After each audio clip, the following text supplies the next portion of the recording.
Recent టైంలో iconic star Allu Arjun గారు press meet పెట్టేశారు కదా పుష్ప 2 సినిమాకి సంబంధించి. అందులో అయితే మెగాస్టార్ని అలాగే పవర్ స్టార్ పవన్ కళ్యాణ్ గారిని చాలా వరకు అయితే పొగిడేశారు భయ్య.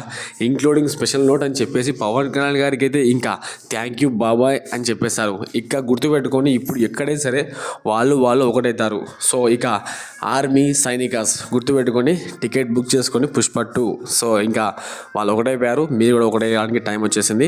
మధ్యలో ఎర్రి పుష్పాలని ట్రోలింగ్ చేసేవాళ్ళు. సో గుర్తుపెట్టుకొని ఎప్పటికైనా వాళ్ళు ఒకటవుతారు, ట్రోలింగ్ చేసేవాళ్ళు వేరవుతారు. ఓకేనా?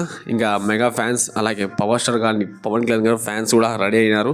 సో పుష్ప 2 సినిమాకి టికెట్ బుక్ చేసుకోవడానికి. సో మొత్తానికి అయితే ఇక కలెక్షన్లు ఊపందుకోవడానికి రెడీగా ఉన్నాయి. 1000 కోట్లకి వెళ్తుందో 2000 కోట్లకి వెళ్తుందో పుష్ప 2 సినిమా. మొత్తానికి అయితే మ్యూచువల్ ఫ్యాన్స్ అలాగే మెగా ఫ్యాన్స్ ఉంటారు కదా, సో మొత్తానికి అయితే ఈ సినిమాకు టికెట్ బుక్ చేయడానికి రెడీ అవుతున్నారు. సో ఇంకా చేయని వాళ్ళు ఉంటే ఖచ్చితంగా చేయండి. అదేవిధంగా నిజమైన నాయకుడు అంటే మనకు పవర్ స్టార్ పవన్ కళ్యాణ్ గారు అండి. ఎందుకంటే కడప ఈవెంట్లు దాదాపు అక్కడ స్కూల్లోకి వెళ్ళి అందరు పిల్లల ముందరనే డైరెక్ట్ కూర్చొని తినడం అంటే మామూలు విషయం కాదు. ఇది అసలైన నాయకుల లక్షణం. So power star Pawan Kalyan గారి నాయకత్వం మీకు నచ్చింటే కామెంట్ చేయండి.